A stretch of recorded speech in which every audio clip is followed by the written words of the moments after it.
আসসালামু আলাইকুম। আজকের ভিডিওতে কথা বলবো 13 নম্বর অঙ্কের সমাধান নিয়ে। 13 নম্বর প্রশ্নটা হচ্ছে একটি সুষম অষ্টভুজের কেন্দ্র থেকে কৌণিক বিন্দুর দূরত্ব হচ্ছে 1.5 মিটার। প্রশ্ন ভালো করে বুঝতে হবে।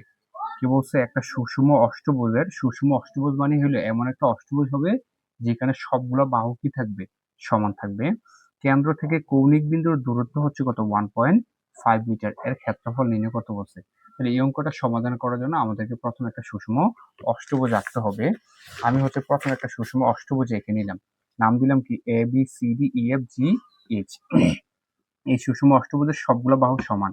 কেন্দ্র থেকে কোন বিন্দু দূরত্ব হচ্ছে এই যে এখান থেকে এখানে, এই যে দূরত্বটা ও থেকে এ থেকে ও পর্যন্ত, অথবা বি থেকে ও, সি থেকে ও, ডি থেকে ও, একেবারে সবগুলো আর কি। এই জায়গাটা হচ্ছে কৌণিক বিন্দুর দূরত্ব। তাহলে এই কৌণিক বিন্দুর দূরত্ব দেওয়া আছে কত? 1.5 মিটার। 1.5 মিটার, অর্থাৎ এই ও থেকে এর ভ্যালু হচ্ছে 1.5 মিটার। ও থেকে বিও কি হবে? 1.5। মানে সবগুলা সমান। এই জন্য আমি একটা একটা করে দাগ দিয়ে নিলাম, বুঝাইলাম যে সবগুলা সমান। তাহলে এটার ক্ষেত্রফল আমরা কিভাবে বের করব? দেখো, এইখানে সুষম অষ্টভুজে আমরা যখন কেন্দ্র থেকে কোন বিন্দুটা যোগ করলাম, ফলে এখানে কিন্তু অনেকগুলো ত্রিভুজ হয়েছে। কয়টা হয়েছে? 1 2, কয়টা হয়েছে? এই যে 1 2 3 4 5 6 7 8, তার মানে 8টা ত্রিভুজ হয়ে গেছে। তাহলে আমরা এটার ক্ষেত্রফল কিভাবে বের করবো? একটা ত্রিভুজের, আমি যদি এই ত্রিভুজের ক্ষেত্রফলটা বের করতে পারি, একটা ত্রিভুজের ক্ষেত্রফল যা হবে 8 দিয়ে গুণ করলে আমরা টোটাল এই সুষম অষ্টভুজের ক্ষেত্রফল পেয়ে যাব। তাহলে একটা ত্রিভুজের ক্ষেত্রফল কিভাবে বের করবো? দেখো, আমি হচ্ছে কি লিখলাম?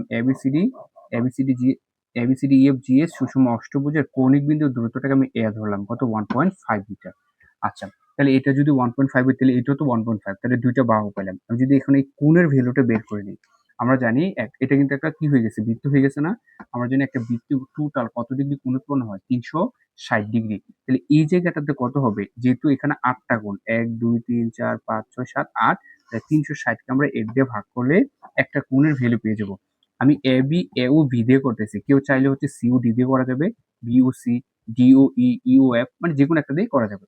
তাহলে এ ও বি, অ্যাঙ্গেল এ ও বি কি হবে? 360কে আমি যদি 8 দিয়ে ভাগ করি, তাহলে পেলাম কত? 45। তাহলে এই কোণের মান হচ্ছে কত? 45। এভাবে সবগুলো কোণের মানে কি হবে? 45।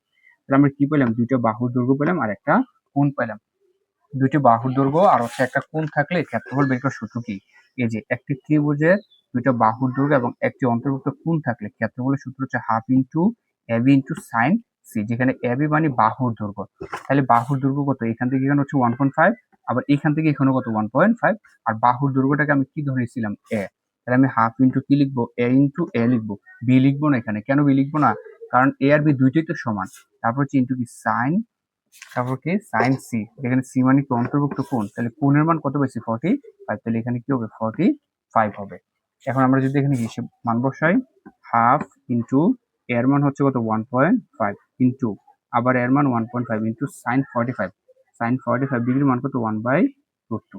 এখন আমরা যদি টোটাল হিসাব করি, কত পাবো? 1/2, 1/2 ইন্টু 1.5 ইন্টু 1.5 ইন্টু কত? 1/√2, 1/√2। তাহলে এখানে কত পাচ্ছি? টোটাল হচ্ছে পাচ্ছি কত? এই যে টোটাল হচ্ছে 0.7954। অনেকগুলো মান পাচ্ছি। তাহলে 0.79, আমি যদি 3টা লিখি 5 পর্যন্ত, 5 এর পরের সংখ্যাটা কত? 4, তাহলে 5ই থাকবে। যদি 5 এর পরের সংখ্যাটা 5 অথবা 5 এর চেয়ে বেশি হতো, তাহলে 1 যোগ করতাম। তাহলে আমি 5 পর্যন্ত লিখলাম, এত বর্গ মিটার। এখানে কিন্তু একটা ত্রিভুজের ক্ষেত্রফল পাইছি। আবার কি লিখবো? A B C D E F G H সুষম অষ্টভুজের ক্ষেত্রফল।